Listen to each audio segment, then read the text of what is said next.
నేను మనిషి అండి, నేను మనిషి కాదు, నేను పశువు అని చెప్పి ఎలా చెప్పగలను? ఒక దేవుడు అని పేరు అన్నారు, ఇప్పుడు మాట్లాడితే కాంట్రవర్సీ వద్దు కాబట్టి చెప్పండి సార్. నేనేమంటా, మీరు నమ్మే దేవుడు దేవుడే కాదు అని ఒప్పుకోండి. నేను అంటున్నా, నేను ఫ్రెండ్ కదా మీకు అనండి. లేదు నేను డిక్టేటర్ గా కూడా అడుగుతున్నా. మీరు డిక్టేటర్, నేను ఇంకేదో బుద్ధి గడ్డి తిని కూడా అంటున్నా, కానీ మీరు అనండి. మీరు కత్తి తీసుకొని నా తల కోసినా కానీ లా ఇలాహా ఇల్లల్లా ముహమ్మద్ రసూలుల్లాహ్ అని చెప్పే చచ్చిపోతాను. కానీ నా గొంతు కోసి నా తలను అక్కడ పెట్టేస్తే నా తలలో నుంచి అదే మాట వస్తుంది. నా గుండె కోసేసి మీరు అక్కడ పెట్టేస్తే గుండెలో నుంచి శబ్దం ఉంది కదా, లా ఇలాహ ఇల్లల్లా ముహమ్మద్ రసూలుల్లాహ్ అని వస్తుంది తప్ప మీరు ఏం చేసినా కానీ ఆ మాట మారదు. ఎందుకన్నారు అట్లా? నా నమ్మకం, నా విశ్వాసం అండి. ఎవరు పెట్టారు మీకు ఆ నమ్మకం? ఎవరు పెట్టారు ఆ నమ్మకం? ఏది? నీ దేవుడు కాదు అని ఒప్పుకోండి సాబ్ అని నేను అంటుండే, నేను ఒప్పుకోను. నా గొంతు కూడా తీసాడబెట్టినా నేను ఒప్పుకోను. గుండెకాయ తీసి పెట్టినా నేను ఓకే, తలకు ఇక్కడ పెట్టినా చెప్పను అని అన్నా. కారణం ఏంటి? అదే నా అల్లా మీద నాకున్న నా ప్రాణం కన్నా నాకు సృష్టించిన సృష్టికర్త అతను. నా సర్వస్వం, నా భార్య, నా బిడ్డలు, నా తల్లిదండ్రులు మొత్తం అల్లా కోసము ఏమైనా చేయడానికి నేను సిద్ధంగా ఉన్నాను. అదేవిధంగా నా సర్వస్వాన్ని ఇతర ధర్మాలను నష్టపెట్టడానికి, ఇతర ధర్మాలను కష్టపెట్టడానికి నేను అంటుంది. మీకు యూట్యూబ్లో ఎలాగుంటుందంటే కొంతమంది ఈ మతోన్మాదాన్ని రెచ్చగొట్టేవాళ్ళు చూసారా, అతను ఏ సర్వస్వము అల్లా కోసం ఇచ్చేస్తానంటున్నాడు. సర్వస్వం అల్లా కోసం ఇచ్చేస్తాను, సర్వస్వం అల్లా కోసం త్యాగం చేసేస్తాను. నా సర్వస్వాన్ని పెట్టి ఇతరులను నేను ఇబ్బంది పెట్టను. మీరు నమ్మే దేవుడు దేవుడే కాదు, 100% దేవుడే అనుకుంటారా? నేను కాదండి, మీరు కాదు, మీలాంటి కోటి మంది వచ్చి చెప్పినా కానీ నేను ఒప్పుకోను. రైట్. మరి ఇందాక మీరు ఏమన్నారు? సిరాజ్తో మహేందర్ చెప్పిపిచ్చాడు ఈయన దేవుడే కాదు, ఎంత ఇచ్చాడు అని. 10 కోట్లు ఇస్తాను ఒప్పుకుంటారా? ఇప్పుడు మీకు 10 కోట్లు ఇస్తాను ఒప్పుకుంటారా? 10 కోట్లు ఏమండి, 10 లక్షల కోట్లు ఇస్తాను ఒప్పుకుంటారా? ప్రపంచంలో ఉన్న ధనమంతా ఇచ్చినా నేను ఒప్పుకోను కదా. ఎందుకు చెప్పండి? మీరు నమ్ముతున్న దేవుడు నా నిజ దేవుడు అని మీరు బలంగా విశ్వసించారు. ఒకడు దొంగనా కొడుకు అయితే నేను చెప్పిమనంటే చెప్పేవాడుగా. అవును, వాడు దొంగనా కొడుకు అమ్ముడు పోతాడు అని అంటే 10 రూపాయలకి పోతాడు, 10 లక్షల కోట్లకైనా అమ్ముడు పోతాడు. సో ఈ విషయాన్ని మీరు ఎన్ని విధాలుగా అడిగినా కాదు అనే ఒప్పుకుంటారు. అవును, నా దేవుడు నా దేవుడే అని ఒప్పుకుంటారు. నా దేవుడికి పేరు అల్లా అనే ఉందంటే ఒప్పుకుంటారు. లేదు దేవుడి పేరు అల్లా కాదు ఇంకొకటి ఉందంటే ఒప్పుకుంటారా? ఎందుకు? నాకు అవసరం ఏముంది? మరి వానికి ఏం అవసరం ఉంది అంటారు. అది మీరు చెప్పాలా అంటున్నాను. మీరు ఎందుకు అతని చేత ఈ విధంగా చెప్పించినారు అనేది మా డౌట్. మీరు ఎందుకు చెప్పట్లేదు అనేది నా ఉద్దేశం. వినండి మహేందర్ గారు, మేము ఇక్కడికి వచ్చే ముందర అతను తెలంగాణకు చెందిన వ్యక్తి, అతని పేర్లు మీరే చెప్పారు, శ్రీరామరాజు గారు అని చెప్పి, మల్లేష్ అని చెప్పి, ఇంకొక ఏదో పేరు ఏదో యాదగిరి రావు అని ఏదో పేర్లు చెప్పారు. సరేనా? అసలు మీరు ఏదైనా అండర్ కవర్ ఆపరేషన్ చేయిస్తున్నారని డౌట్ మాకు వచ్చింది. ఓకే, అతనికే ఇస్లాంలో పంపించి ఈ విధంగా అతనికి హైప్ చేసి దాని తర్వాత అరే నేను ధార్మికంగా హిందూ ధర్మాన్ని వదులుకొని వచ్చినాను, ఇక్కడ ఇస్లాంలో వచ్చిన తర్వాత ఇక్కడ కూడా ఏం లేదురా అని చెప్పి ఇతను చెప్తున్నాడు. ఎవరైనా తొందరపడి ఇస్లాం ధర్మంలో వెళ్ళబాకండి, ఇస్లాంలో మారబాకండి. ఇస్లాం ధర్మంలో మారి ధార్మిక పండితుడి అవతారం ఎత్తి గందరగోళం చేసి గండ బైరుండాలు కాలికి వేసుకొని తలకు పగిడీలు కట్టుకొని తొడలు కొట్టుకుంటూ మీసాలు మెల్లేస్తూ సవాళ్ళు చేసుకుంటూ బస్తీ మే సవాలు అని చెప్పిన సిరాజ్ కూడా ఈరోజు అల్లా అంటే ఏందో తెలియదు, ప్రవక్త అంటే ఏందో తెలియదు అంటున్నాడు. కాబట్టి ఆ ధర్మంలో పోయేసి ఉన్న ధర్మాన్ని భ్రష్ట పట్టించుకోబాకండి అని చెప్పి అండర్ కవర్ ఆపరేషన్ మీరు చేశారేమో అని వచ్చినాం. మేము ఏం తెలుసుకున్నారు మరి? అది మేము అనుకుంది రాంగ్. మాట్లాడే అవకాశం మీరు ఇచ్చినారు. అతను ఎందుకు చెప్పినాడు ఏందనేది అతన్ని అడిగితే తెలుస్తుంది, అతనికి అడుగుతాం ఖచ్చితంగా. ప్రతి ఒక్కరిని కామన్గా అడిగే ఇది, మళ్ళీ ఇది సత్యాన్వేషణ ప్రశ్ననే, వ్యక్తిగతంగా అయితే కాదు. గోమాంసం సమీ గారు తింటారా తినరా? నేను మామూలుగా మాంసమే తినను నేనైతే. కానీ ముస్లింలలో నాన్ వెజ్ తినరా? నా ఫ్రెండ్ ఒక అతను ఉండాడండి, బ్రాహ్మణ్ అతను. చాలా చాలా నా వీడియోస్ కూడా మీరు చూసి ఉంటారు. కరోనా లాక్డౌన్లో కూడా బ్రాహ్మిన్స్కు 350 మందికి 3,500 రూపాయల కిట్లు, 350 మందికి మొదటి కరోనా వచ్చినప్పుడు ఆ పేద బ్రాహ్మిన్స్ ఎవరైతే ఉంటారో వాళ్ళకి తీసుకొని పోయి ఇవ్వడం జరిగింది. ఎందుకంటే వాళ్ళు కూడా మనుషులే. Brahmins they are not going for begging. బ్రాహ్మణ వాళ్ళు ఎవరైతే బ్రాహ్మిన్స్ ఉంటారో వాళ్ళు యాచించడం మీరు ఎక్కడ చూసి ఉండరు. వాళ్ళు ఏదైనా కావాలంటే మీ ఇంటికి వచ్చి ఒక 2-3 అబద్ధాలైనా చెప్పేస్తారు. ఏమండి మహేందర్ గారు బాగుండారా, గురువు కేతు అందరూ బాగున్నారు, కానీ శనీశ్వరుడు ఏందో మీ వైపు చూస్తున్నట్టుంది, ఈ మధ్య మీకు చిడిచిడిగా ఉన్నట్టు అనిపిస్తుంది కదా, మీరు చేస్తున్న పనులలో ఏదో భంగం కలిగినట్లు అనిపిస్తుంది కదా, కాబట్టి శనీశ్వరుడిని పూజించాలండి, మీరు ఒక పని చేయండి, ఏదైనా సంభవాలు సంభవించుకుంటే మీ పేరు మీద నేను ఒక యాగం చేస్తానండి, నల్ల నువ్వులు, నల్ల బట్టలు, నల్ల నూనె, నల్ల బెల్లము అవన్నీ తీసుకొని 11 మంది నల్ల బ్రాహ్మణ వాళ్లకు ఇది దానం చెయ్యాలా, ఇదంతా మీరు తిరిగి చేయలేరు కాబట్టి మీరు ఏదైనా సంభవాన్ని నాకు కానీ ఇస్తే నేను సమర్పించుకొని మీకున్న దోషాలను నేను దూరం చేస్తానండి అని చెప్పి తీసుకుంటారేమో కానీ వాళ్ళు ఇది చేయరు. ఈ బ్రాహ్మిన్స్ ఏంటంటే వాళ్ళ జీవిత ఏదైతే విధానం ఉందో చాలా దగ్గర నుంచి చూసినాను. అందులో ఇతను ఎవరైతే నా మిత్రుడు ఉన్నాడో అతనికి నేను ఏడిపించేవాడిని. ఏదో ఒక రోజు నీకు క్యాలీఫ్లవర్ అని చెప్పి ఆ చికెన్ పకోడా ఉంది కదా తినిపించేస్తానని చెప్పి, నేను సచ్చినా తినను అని చెప్పి అతను చెప్పేవాడు. ఫ్రెండ్షిప్లో మనం మీ ఫ్రెండ్స్ కూడా ఉన్నారు, బిహైండ్ ద ఇది కూడా పోయిన సందర్భాలు ఉంటాయి. మీకు వేరే కులస్తులు ఫ్రెండ్స్ ఉంటే ఒరే తురే అని చెప్పి తిట్టుకునే భాషలు కూడా ఉంటాయి. అలాగా అంత క్లోజ్గా ఉండేవాడు. వాడు ఏం చెప్పేవాడంటే, అరే నేను చచ్చిపోయే లోపల ఏదో ఒక రోజు తింటాను రా అని చెప్పేవాడు.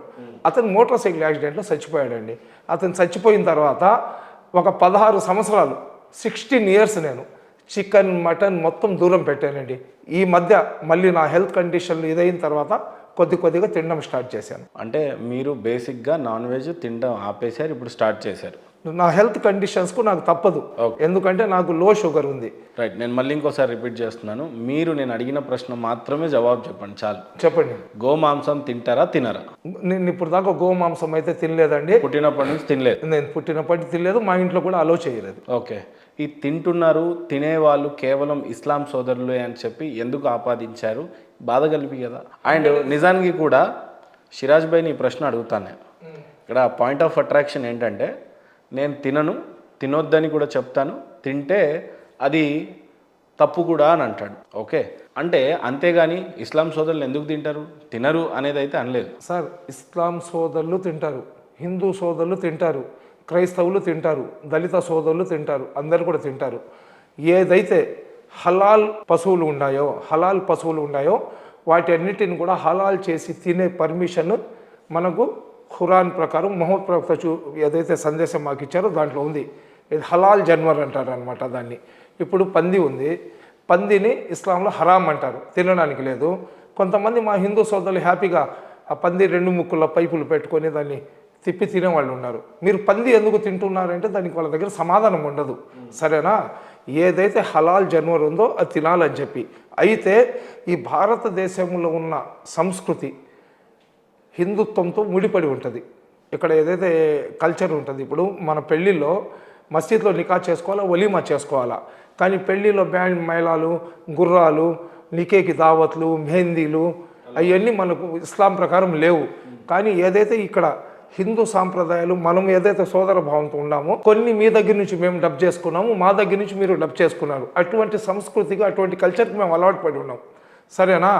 హిందువుల మనోభావాలు దెబ్బతినకుండా అదేవిధంగా మొహమ్మద్ ప్రవక్త సల్లల్లాహు అలైహి వసల్లం గారు కూడా ఏం చెప్పారంటే, ఒక పని నువ్వు చేయడం వల్ల ఇతర మతస్థులకు ఇబ్బంది కానీ వస్తే ఆ పని నువ్వు చేయాల్సిన అవసరం లేదని మొహమ్మద్ ప్రవక్త గారు చెప్పేసి ఉన్నారు. కాబట్టి మీరు హిందూ సోదరులు అయ్యా మేము తల్లిలాగా భావిస్తాము, ఆ ఆవు బిడ్డలకు పాలు ఇస్తుంది, ఆవును మీరు ఎలాగా కోసుకొని తింటారని చెప్పినప్పుడు మీ మనోభావాలను అటువంటి పని మేము చేసినా కానీ అల్లా కూడా సంతోషించాడు. కాబట్టి మనం ప్రతి బక్రీద్ వచ్చినప్పుడు మన మిత్రులు అజియావుల్ హక్ కానీ, మౌలానా అజీజ్ అని ఒక అతను, ఆ షేరు కానీ, ఇమ్తియాజ్ కానీ, షావుల్ కానీ, మేమందరం కూడా హిందూ సోదరులు ఉంటారు కదా, ఘోర పరిరక్షణ వాళ్ళు ఉంటారు కదా, వాళ్ళని పెట్టుకొని ఒక వీడియో మేము రిలీజ్ చేస్తాము. దయచేసి ఆవులను కొయ్యబాకండి.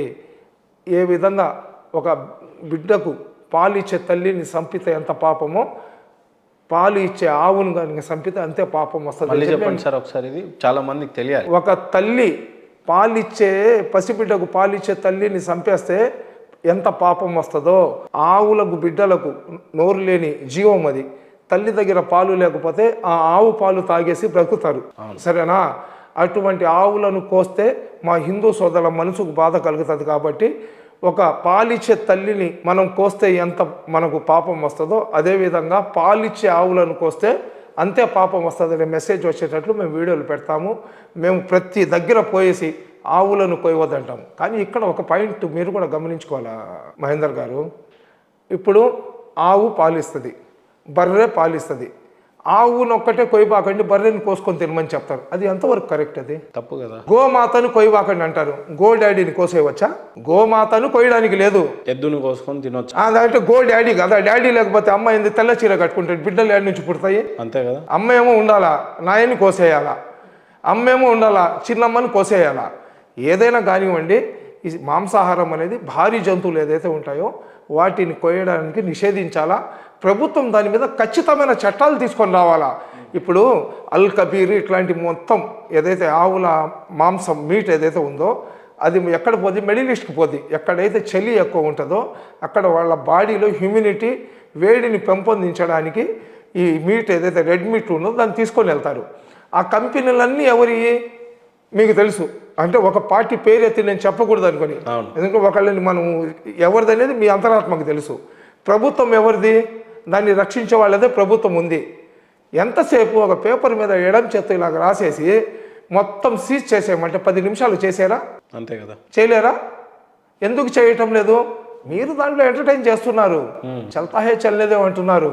కానీ యాజ్ ఎ ముస్లింగా నేనైతే ఆవు మాంసం ఏదైతే లేడీ ఫిమేల్ పాలిచ్చే ఇది ఉన్నాయి కదా, వాటిని గర్భంతో ఉన్న వాటిని, చిన్న దూడలు అవి ఉండి అటువంటి వాటిని కొయ్యడము ఇది చేయడానికి నేను కూడా అంగీకరించను.